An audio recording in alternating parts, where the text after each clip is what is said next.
O imigrante brasileiro tem direito a férias na Austrália? Depende. Pois é, para você entender isso melhor, fica até o final do vídeo que eu vou explicar tudo isso para vocês.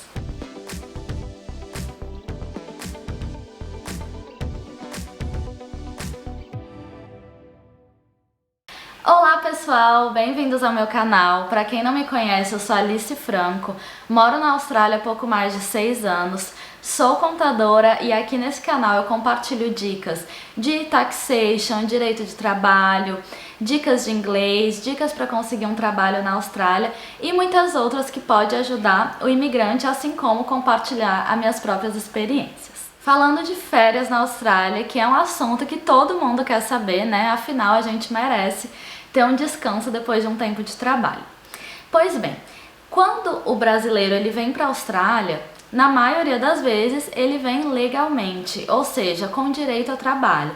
Então, seja ele no visto de estudante, visto de sponsor, Graduate Visa, Working Holiday Visa, então tem diversos tipos de visto que dão direito ao trabalho e esse direito ele é refletido no TFN, o Tax File Number. A partir do momento que você tem um Tax File Number, você tem direito a trabalhar na Austrália. E isso vale também para o australiano. O australiano, para ele começar a trabalhar na Austrália, ele precisa fazer um Tax File Number. A partir do momento que o imigrante brasileiro tem um Tax File Number e o australiano também, isso quer dizer que temos os mesmos direitos trabalhistas. Então, pelo fato de você ser ou não imigrante, você tem os mesmos direitos, inclusive você é taxado como um residente australiano, mesmo estando num visto temporário como de estudante, por exemplo. Eu já fiz um vídeo explicando sobre isso, com algumas poucas exceções, mas geralmente você é considerado residente. Então, isso tudo para dizer que, independente de ser imigrante, você tendo direito a trabalhar na Austrália, você segue a regra da Austrália de direito a férias. Porém, o direito a férias, ele não se aplica a todos os trabalhadores na Austrália. Isso porque ele se aplica somente a um tipo de trabalho, então vamos destrinchar isso com calma. Existem dois grandes tipos de trabalho na Austrália. Primeiro, o trabalho conhecido pelo ABN, que é o contractor, em que você é um terceirizado. Você sendo terceirizado, você recebe caso você preste um serviço. Se não prestou nenhum serviço, não recebe. Ou seja, concluindo aqui, não tem direito a férias. Caso você trabalhe pela ABN e queira tirar férias, você se programe, né, ali durante o ano para juntar dinheiro e ter esse valor para se sustentar. Bom, tirando isso, então a gente tem um outro grande grupo de uma classificação de trabalho na Austrália, que seria o employee. Quando você é um empregado, ou seja, você trabalha pelo TFN, como popularmente é conhecido. Dentro dessa categoria também, a gente ainda tem duas outras categorias, que é, você pode ser um employee casual ou então um permanent. E eu falo isso para chegar ao ponto de que somente o employee permanent tem direito a férias. Isso porque, gente, para começar, o casual e o permanent, eles têm diferentes salários.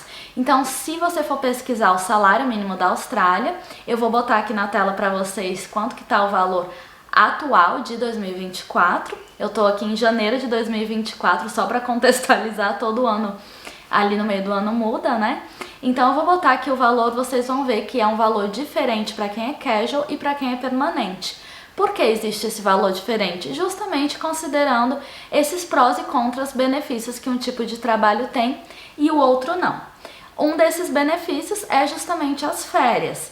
Então, o permanente, já que ele recebe nas férias, ou seja, tem um período ali do ano que ele vai receber dinheiro sem trabalhar, então ao longo do ano o salário dele vai ser menor, certo? Então, acaba que compensando um pouco.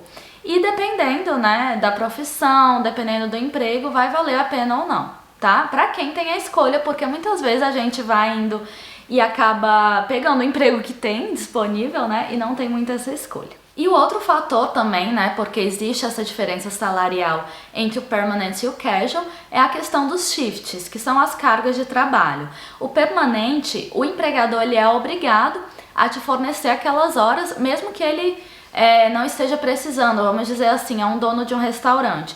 Então naquela semana o restaurante não está muito movimentado, mas se você é permanente, você tem aquela quantidade de horas que ele é obrigado a te dar.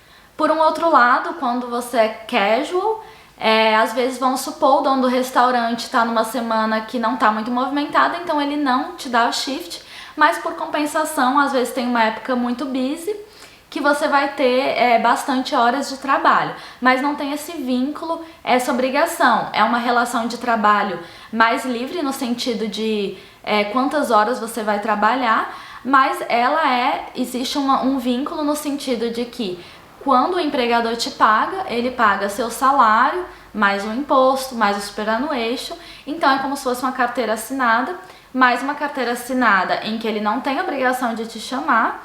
Ele tem que pagar um salário mínimo de casual, que é maior que o de permanente, e você não tem direito a férias. Por isso que recebe mais, porque não tem essas horas garantidas, tá? Muita gente às vezes opta por essa opção porque paga mais, né? Então tem os prós e os contras. Tudo isso para explicar que somente o empregador que é permanent que tem direito a férias.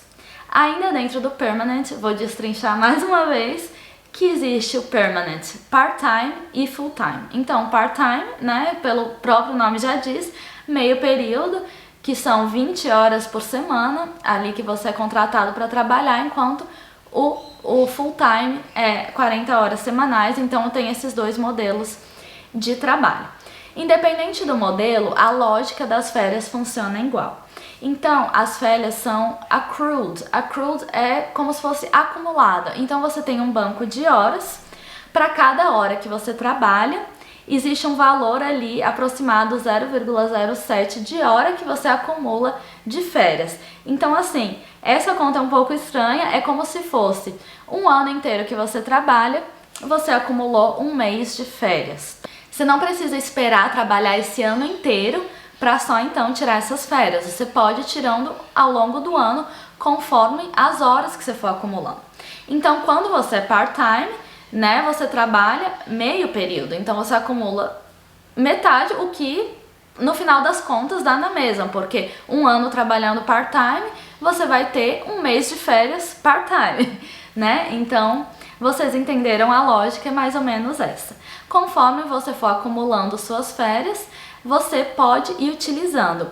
E como você saber quantas horas você tem, né? Primeiro que na Payslip, que é o documento oficial, a folha de pagamento, lá provavelmente vai estar mostrando, então vai ter uma linha de quantas horas você tem acumulado, quantas horas você acumulou naquela semana de trabalho específica que você está recebendo pagamento.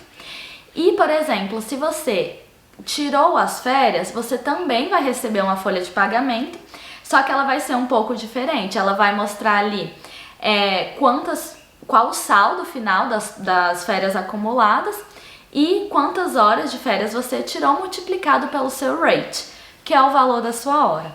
Então funciona mais ou menos assim. Outra coisa que eu queria falar também é em relação aos public holidays, que são os feriados.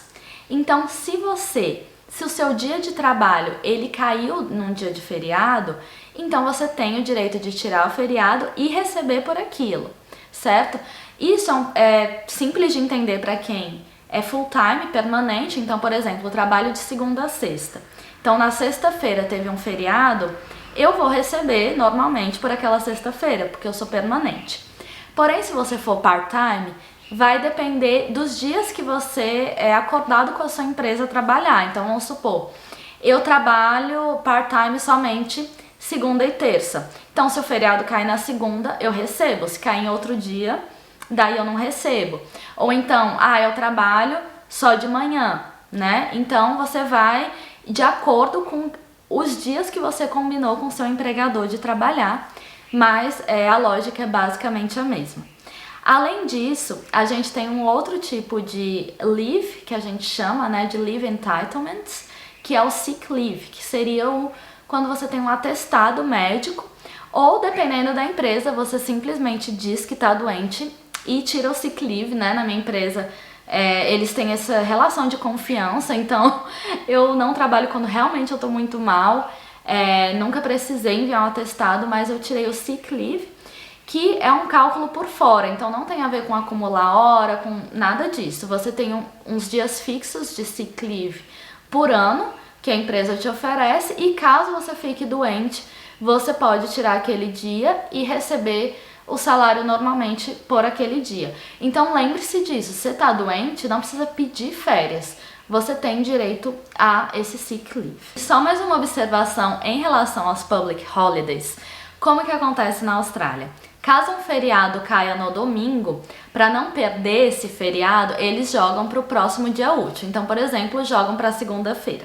Então aí você já considera que na segunda-feira você vai ter um feriado.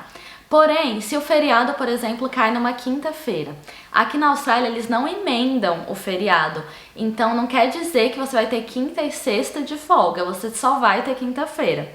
Caso você queira a sexta de folga também, daí você tem que pedir o annual leave.